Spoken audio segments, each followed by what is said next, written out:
Working It Out, a podcast show about diversity, equity, and inclusion in our workplaces, our communities, and our lives. A show where we put diversity and inclusion to work. Got problems on the job, we're working it out. Workplace got you stressing, we're working it out. Yeah, we're working it out, working it out, working it out. Dr. V. Hi, I'm Dr. Vanessa Weaver, your host of Working It Out. On this episode of Working It Out, I am so delighted to bring back one of my favorite guests, Lissa Jones. And if you recall, Lissa was in one of our first seasons of audio podcasts, and we are so thrilled that she came back. Our audience loved her. And so we're having her back today. And Lissa is a podcast host. She's a radio producer. She's a culture coach. And guess where she's located? In Minneapolis, Minnesota. And when I spoke to Lissa earlier on our audio podcast, it was after the unfortunate death of George Floyd. And she just has such perspective on the role of Black media and Black culture and Black authors and entertainers on how we express and work that. So I'm just want to welcome Lissa back to our show today. Dr. Weaver, I am so delighted to be here. Thank you for inviting me. It's always a treat to talk with you. And in fact, you've been on Black Market, you've hosted Black Market Reads on one of the oldest Black radio stations in Minneapolis for what, 14 years now? Oh, Dr. Weaver, thank you for your grace. Yes, it's been 14 long years. I'm looking for my replacement. Oh, really? She has to be a Black woman. Oh, okay. That's my requirement. Okay. So tell us a little bit about what is Black Market Reads? Thank you. It's a podcast that's designed to amplify the voices of Black authors, to have Black people tell our own stories in our own words through our own cultural expressions, to really display for the world that Black is not a color, it's a culture. It's a way of being in the world that shows up in all kinds of ways. And authors and poets help to give testimony in written word to those experiences. Well, can you give us an example of how it shows up in? Yes, what kind of way? I can. I'm thinking about my interview with Claudia Rankine. She wrote a book called Justice. And at the beginning of her book, she quotes Richard Pryor. I went to the courthouse to see justice, and that's what I saw, just us. It's the way that Claudia Rankine shows up in the world, bringing Richard Pryor forward to talk about the way comedians, even in the Black community, influence the way we think and influence our politics, that Claudia Rankine in the present is bringing forward an ancestor to inform people about what was past and what is also present, our spirit of Sankofa, looking back to get what we need and bring it forward. Now, Sankofa is that bird? It is. Yes. It's the bird that exists in the past that looks back and takes with it what it needs, but it's always looking forward to the future, recognizing and honoring that the future has everything to do with what's rooted in the past. Oh my, I'm fascinated that your show has been on the air for 14 years, and it is one of the most listened to podcasts nationally, not just in Minneapolis, but people love you. What is it about your show that attracts and builds such an audience? Because people often think that African Americans, Blacks, and even whites aren't that interested in reading and in our culture. So what is it? I mean, how has your show refuted that? You are so kind. I think you already know the answer with your popular shows. I mean, and you keep growing and growing. So I will defer to you, but I will give you respectfully my perspective. I guess it is really thinking about the authenticity. That's what people say to me. Lissa, I feel like when I'm talking to you, you're really interested in what I have to say, that you are very curious about it, that when you explain your feelings or you display feelings, they're authentic. And I feel like my stuff matters. And I feel like maybe you centered on me today. And that's what I think I've gotten back from the show most often, is that people value my authenticity. I love Black people. I mean, I love Black people. I love Black culture. And I'm acutely aware that I only have a little bit of a slice of it as a 53-year-old Black woman. So I want to know all about it. I want them to tell me everything they want to tell me, and I want to celebrate it all. And so I think that that's what it is. Well, given that you are just so well versed in just all facets of Black culture, we thought we would narrow our focus of the show today to explore Black women authors. And one of the reasons we wanted to do that is because for the last, couple of years since the election, people have talked about the power of the Black woman in politics, the year of the Black woman, the fact that Black women are speaking up more in their corporate roles. They are pushing for opportunities, assignments, roles, jobs, promotions that they felt like they've earned. So we wanted to talk a little bit about Black women authors with you today. I am thrilled to talk with you about Black women authors. Let's go, Dr. Weaver. Well, we're going to start this off with just a little fun, which I'm sure I won't be the winner of. But I wanted to start off by asking you to name your favorite Black female author. And then you can ask me mine. Okay, it's a deal. It's a deal. I'm going to give one caveat. It'll be my favorite one for today because I can probably name one every day. Is that fair? Yes, yes. Okay. Since she just left the world, Bell Hooks. Sisters of the Yam has informed me in so many ways. It has changed and shaped me over decades. Learning about how Black women can heal, how we can center on our experience, how we can interrogate the ways that we're socialized, how we can take power over our own lives and curate our own experience. I build much of my coaching practice with Black women around Bell Hooks' work because she's so clear about what's wrong in the world that doesn't center on what's wrong with Black women. It centers on how Black women can disinvest ourselves of what's wrong. And what do you mean? What do you mean by disinvest ourselves? What does that mean? That we can recognize that, in the words of Shirley Chisholm, the minute they say it's a girl, it's on. That there are ways that the world socializes Black women, particularly the superwoman Black myth. Stand tall, take any tragedy, do anything you possibly can do to a Black woman. She will still stand bold, she will shine, and she will continue forward. That kills Black women every day. Yes. Bell Hooks said, why did somebody tell you about that? Why did they give you that idea? And what is it doing to you? And most of us can't stop long enough to even interrogate who told me that. Yeah. And where did I pick that up? And do I need to take that with me? So it's Bell for me. And how about you, Dr. Weaver? Well, I'm going to tell you in a minute, but let me tell you how powerful the statement you just made. In my firm Alignment Strategies, and we're working, with corporations and in particular looking at the experiences of multicultural women, often Black women. And we review this, we explore this concept called cultural archetypes. And they talk about what are those lessons that have become part of our cultural DNA that gets transferred generation after generation, and in many ways influence our behaviors and our choices, and we're not really conscious of those. And we explore what we call those cultural archetypes, our cultural DNA for women of color in the workplaces, because many of them come into the workplace feeling like they have to be superwoman. They come into the workplace believing that really they don't matter, that people don't see them and don't care about them. So therefore, they don't have the expectation of being sponsored, don't ask for sponsorship, and many times don't get it. And so I just, when you shared that example, it just like ding, ding, up in my mind, because it is such a powerful work that we do.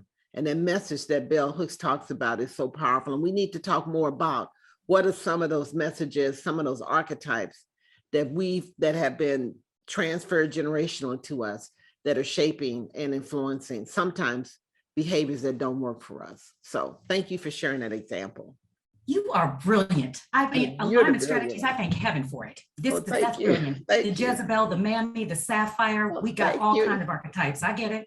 Well, thank you for that. I appreciate it. But it's really serious work, and it's so freeing when you can start identifying what those are and make some choices around who's going to control those. You, in terms of being intentional, making conscious choices, or letting those cultural archetypes control you. So thank you for that example. So my favorite author is Maya Angelou. And I got hooked on her when I read I Know Why the Caged Bird Sings.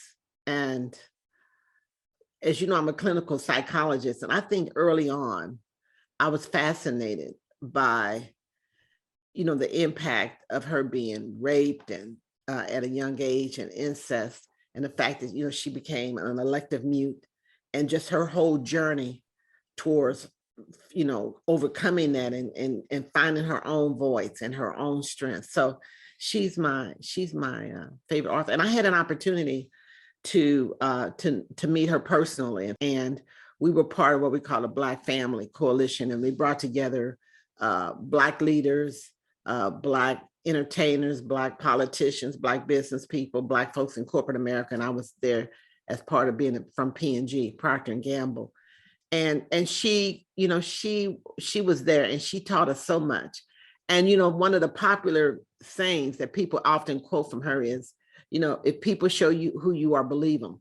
Well, she started telling us that in the late 80s and the 90s. And so when it became very popular, I said, yep, she did say that, and she meant that. So she's my favorite author, Black female author. And so this notion about Black female authors, why do you think, or what is it about their storytelling that is so impactful and influences how the world sees us? Those are an excellent set of questions. I think that, first of all, the world ought to center on Black women. We ought to invest in Black women. We ought to believe Black women. We ought to follow Black women. Most people know very little about Black women. Mm-hmm. Unfortunately, sometimes Black women don't know a lot about Black women. Yes.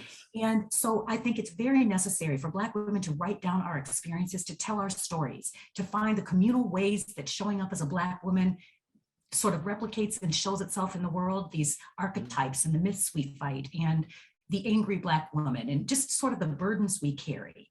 That Black women ought to be able to write about our own experience, to categorize our own experience, to relate our own experience using our own words and cultural context. It's critical. If the world's ever going to understand anything about Black women, it has to come from Black women. But what the world doesn't recognize is Black women magic is not a new invention. Black women have been magic since the beginning of time. If you go to the Science Museum of Minnesota in St. Paul, Minnesota, they will show you Minnesota. They will show you that all life began in Africa. That is not a joke. That is not a joke. It's a scientific fact, which means it was a Black woman that first gave birth to the universe. And people really can't dig that because we've created the social construct of race, which has threatened to take the Black woman's light out. But consistent with Maya and her story, it's almost impossible to take the Black woman out. Even in the most horrible circumstances. She came out of incest, elective mute, and rose to become Maya Angelou. Mm-hmm. It's phenomenal. You talked about the fact that many times, I use the term weaponized, but when you think of this critical race theory and the fact that Toni Morrison, they wanted to bar her book. Can you imagine that, from school? And it was all part of this critical race theory. What is it about understanding a Black woman's experience that makes it important to be part of what we teach our children in school? Our children need to understand themselves, and to understand themselves better, they need to understand their mothers and their grandmothers and their aunties and their sister friends. We need to be able to contextualize ourselves in the world. I tell people often that every day I fight between Toni Morrison on my shoulder and the white gaze that threatens to tell me who I am. The one that wants to keep me in the box, that wants to put me in the archetype, the one that wants me never to tell my story, that wants me to be quiet, that wants me to let other people speak for me. And then I have Toni Morrison saying, girl, if you want to read a book you haven't read, it's up to you to write it. They told me I wouldn't win a Pulitzer because I centered on Black life. I did it anyway, and I'm a Pulitzer Prize winner. That's what I think about. That's the need for the world to understand itself. It has to contextualize Black women. That's part of the reason I think the world's half crazy today, because they don't center on Black women's leadership. If Black women were ultimately in charge, we wouldn't have all this nonsense and war and drama and climate change and famine and terrible things, because Black women don't get down like that.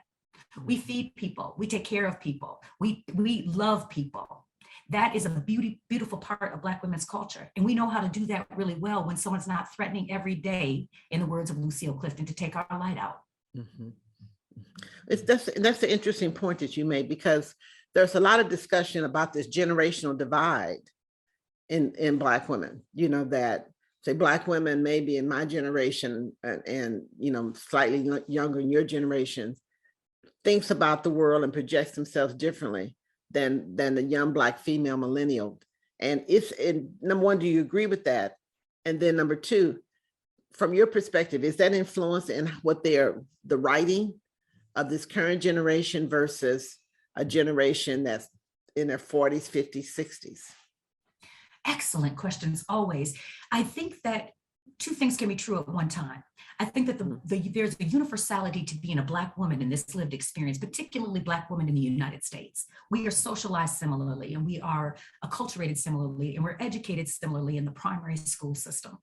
And so there is that universality of experience. And then people are products of their time and context.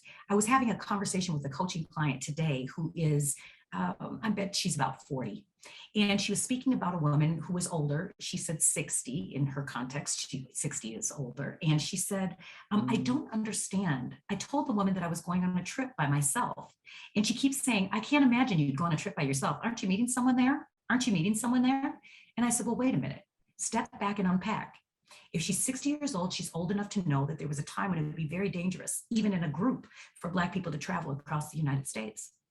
It might be a very foreign concept 60 years ago for a Black woman to have enough agency to be able to go someplace on her own and feel safe and taken care of and feel as though she belongs. So it might be a different time and context that makes her respond in that way. So help her to see the way that her generation helped you figure out a way that you actually can develop that kind of agency. That would also be indicative of how I see their books coming out. That what Maya wrote years ago, what Toni laid down and left, they are still the young authors picking it up. And then they're moving it around a little bit, doing what we always do, Black people, improvising and changing it so that the young people can understand in their language, in their time and context. But if you look at it, it's sort of like the Chinese say, it's nothing new under the sun, Dr. Weaver. Mm-hmm.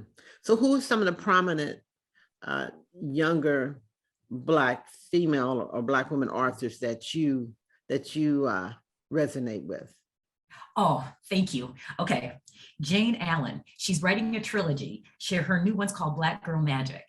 Her first one was Black Girls Must Die Exhausted, and it was fantastic. Black Girls Must Die Exhausted. Okay. Black Girls Must Die Exhausted. And she's got a phenomenal cover too. These women are, by the way, Dr. Weaver, they are killing it with their covers. Their book, it's almost like a contest with book covers now. It's what album covers used to be, or maybe still are, but it's like everybody's competing for a fabulous book cover. Wanda M. Morris, All Her Little Secrets, just came out in November. That book was the bomb. She is writing all kinds of things about what happens when women keep secrets. And what happens to us when others keep secrets from us. And then this one is one I'm about to read. Her name is Wahala, or excuse me, the name of the book is Wahala. Her name is Nikki May. She's a Nigerian English author who's writing about, yes, I'm fascinated, who's writing about intersections about biraciality, about biculturalism through the lens of Black women who are making different choices in their lives. And as you can see, I mean, her marketing, and they're just fabulous. Gorgeous. I mean, this is like works of art all over my office. With all this color. Yes. And just like Black women, we never show up without color. Today I'm wearing my Angela Davis shirt. I am no longer accepting the things I cannot change. I'm changing the things I can't accept. Say that again. I no longer accepting the things I cannot change. But I am now changing the things I cannot accept. I love it. I love it. I love it. So, think about changing the things you cannot accept. It's been, particular with the unfortunate murder of George Floyd in your home city there in Minneapolis. It really started the second wave of racial reckoning, and many workplaces started struggling with that in terms of how are they dealing with diversity and inclusion or diversity and exclusion in their workplaces, and how can it become more inclusive? And Black women started saying, well, look, see me, experience me, hear me. Because oftentimes in organizations, when they focused on women's initiatives, they often didn't include women of color, in particular, didn't include Black women. And so as you think about these new Black women authors, how can we use that information and material in workplaces to build greater understanding? That's a fantastic question. I love the fact that you say my questions are so fantastic. Thank you. Thank you. It's, what, they are fantastic and it comes out. Thank you, Dr. Weaver. I think when George Floyd called for his mother, every mother your Black mother. We Ah. stopped. We stopped. And we recognized that Mm. we can't trade it off. Mm. That he was calling for us. He literally called His mother. for us. And I think it said to Black women, you know, what do we have to lose? Look what we lost. Mhm. So a closed mouth doesn't get fed is an old Black understanding. And I think Black women just said, you know what, I'm done. I'm done taking shorts. I'm done not getting paid properly. I'm done not being seen. I'm done. And you can see with the Great Resignation how many Black women are actually establishing their own gigs. I don't have time to change corporate America. I don't have any interest in that.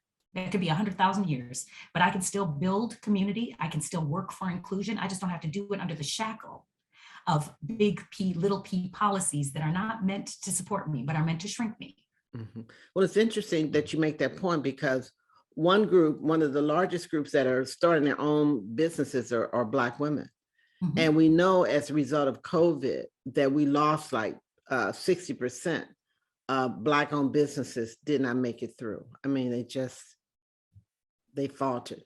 And yet, even with that COVID experience, and still we rise. And so coming out of that, we have Black women and people of color, but particularly Black women who are choosing, to your point, to say, you know what, I survived at least this phase of COVID or this stage of COVID. And so I'm going to invest in those things that matter to me. And I'm starting my own businesses. And so the data supports exactly what you're saying, And I will tell you what we're hearing in my firm Alignment Strategies as we're working with Black women is a demand for equity. It's a demand to be seen. It's a demand to have relationships with their supervisors and with their peers, and even with Black men that honor and recognize the contributions that they're making and have made to those organizations. And so you're right, it's like,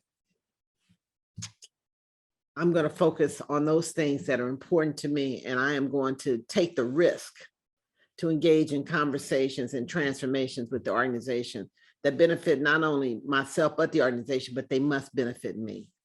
So I'm going to go back, Lissa, and I'm going to ask you a question, and then you could ask me one. So as you Yeah. think about Black women authors, who has been most influential author from your perspective in impacting the civil rights movement or women's movement or the LGBT movement? What Black author, female author do you feel has been most influential? You know, when I thought about that question, I was like, okay, am I gonna have to come up with more than one name? But I don't, because I could call her Sister Outsider, Audre Lorde. Audre Lorde spoke for all of those movements. She carved out a place for Black women. She carved out a place for LGBTQIA plus women. She carved out a space for civil rights. She carved out a space for human rights. And she did it all by writing, and it died at a very young age. And she left us all of this material to say, center on Black women, love Black women, invest in Black women, follow Black women. Black women are genius, and we have things to say. She said, when I use my voice in service of my vision, I find that I'm no longer afraid. And I think that's what George Floyd did. He said, Black women, take your place. You don't have to be afraid. Take your place. He called for his mother. I will never in my natural life forget that. And I don't know a Black woman that I've ever come in contact with who didn't say to me that very same thing. Yeah, I boohoo like a baby. I mean, the whole experience was traumatizing, but you know, to hear him call for his mother, you know, I have a daughter, and even if you don't have a child, you know, you have a mother. All of us had a mother, and so you can relate to that. So you can ask me who is mine. Who do I feel? Who do you, Dr. Weaver, call on? Thank you. Fascinating question. Well, you know, it's kind of interesting. One female Black woman author that was most influential, I felt was very influential, was B.B. Moore Campbell. And I felt she was most influential because she brought out the whole topic of mental illness in our children, in our families. And I was living in LA and had a chance to connect with B.B. Moore. We were neighbors. And we belonged to this Black couples group. And so, you know, and so we were trying to look at how ways that couples could stay connected and grow in their relationships. And BB and I were the younger. And it was interesting to me because she had issues in her family around mental illness, and she wanted to be authentic in her writing and be able to share, to make it okay for that conversation. Number one, to admit that it's happening in our families and with people that we care about, and to legitimize that conversation. And so I felt she did a phenomenal job at, introducing it in a way that was informative yet, and in a way, I hate to use the term entertaining because I'm struggling for the right word for that, but she delivered it in a way that you could relate to it and see it happening, in your relationships and with people and within your families. And I thought that was an incredible contribution that she made. And she was so brave about, she died of a brain tumor. And I just felt what a contribution she made to us. You and I never have enough time, right? Time Never. Just goes so quickly. But as we think about the Amanda Gormans of the world, all of us know her with that incredible poem she did at Biden's inauguration. What do you think are the important, because you study this. I mean, you read it and you study these authors and you interact with them, you have them on your show. And I mean, you just so deeply versed in this. In fact, I told my producer, I don't know if I could talk about Black female authors with Lissa because I have yet to discipline myself to read. And I know that Lissa must read at least 10 books a week. But as you think about Black female authors, what would you say, or what advice would you give them around telling their own story and how to put it out there? Be deliberative, pause, and think about how you want to represent, or what they call brand, yourself. Be careful not to be scattershot all over everything, and don't be messy, because that stuff stays in the universe forever. You don't have to be on social media every day to be credible or to be famous. In fact, probably if you're on there just once in a while or not always on there, you might be more famous and more credible. Okay. Trust your own story and tell it from your own perspective without the shackles of everything everybody tries to tell you about who you are. Just speak your truth and we will read it. Oh my goodness. Oh my goodness. Tell your own story, be authentic. And I like when you said, don't be messy. That's, I can hear my grandmother say, don't be messy, right? So thank you for that. Well, on behalf of our listeners and me and my team, we just want to thank you again for coming on the show and sharing with us so candidly your experiences and who we need to be reading and your perspective on this important topic of Black women authors. So I really appreciate it. And I'm going to sign off, and I want to say to my listeners, thank you for being a part of this experience with Lissa and myself. And I wish you a safe, productive, and what we call Be Happy week. Goodbye. Working It Out is brought to you by Alignment Strategies, a management consultancy with more than 3 decades of experience in diversity, equity and inclusion, and organizational development. To learn more, visit alignmentstrategies.com. Got problems on the job, we're working it out. Workplace got you stressing, we're working it out. Yeah, we're working it out, working it out, working it out.